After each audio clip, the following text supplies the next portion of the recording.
বন বিভাগের বৈধ কার্ডের আড়ালে চলছিল ভয়ঙ্কর জালিয়াতি। ফার্নিচার ব্যবসায়ীদের জিম্মি করে ভুয়া টিপি কার্ড বানিয়ে হাতিয়ে নেওয়া হচ্ছে লাখ লাখ টাকা।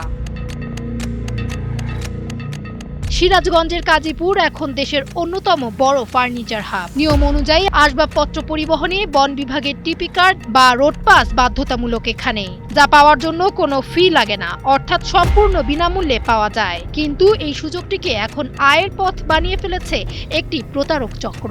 এই কাগজটা কি কোনো বন কর্মকর্তা কোনো অফিসার দিচ্ছেন না কোনো দালালের কাছ থেকে নিছেন? না, এটা আমরা যে মাঝে মাঝে মাল সামান নিয়ে আসি, এক মাস দেড় মাস পর পর নেই, এরা ওই একজনই হাতে দিয়ে যা। ওই দালালের নাম কি জানেন? ওর নামটা তো জানি না।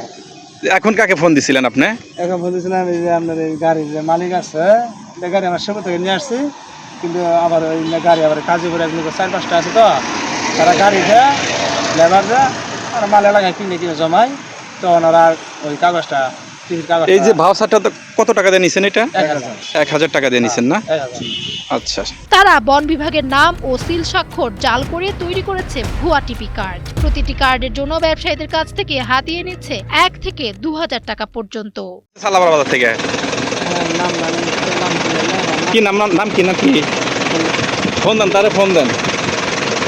তুমি কত দিয়ে নিছেন? 1000 নিচ্ছি। 1000? হ্যাঁ। নাম কেউ না? নাম আমরা জানি না, কিন্তু ফোন দিলে তারা আমরা গাড়ির লোক দিই, তো ওই জায়গায় আসে আর তিন কাগজ দেয়। 1000 নিছে না বেশি নিছে বলেন, সত্য করে বলেন। হ্যাঁ, 1000 টাকা নিছে।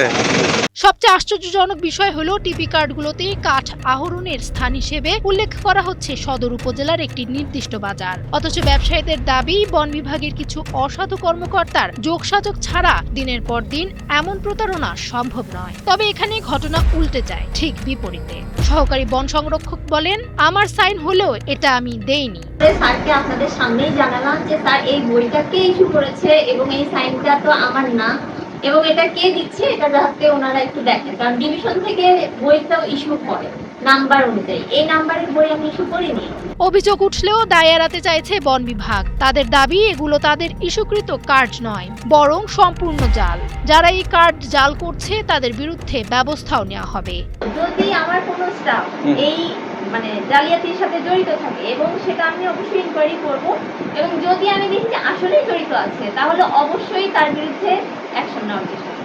বন বিভাগের নাকের ডগায় মাসের পর মাস কিভাবে চলছে এই জালিয়াতি? কার ছত্রছায়ায় ফুলে ফেপে উঠছে এই প্রতারক চক্র? ব্যবসায়ীদের পকেট কেটে যারা বন বিভাগের সুনাম নষ্ট করছে তাদের বিরুদ্ধে দৃশ্যমান কোনো ব্যবস্থা এখনো না নেওয়াটা বড় এক রহস্য।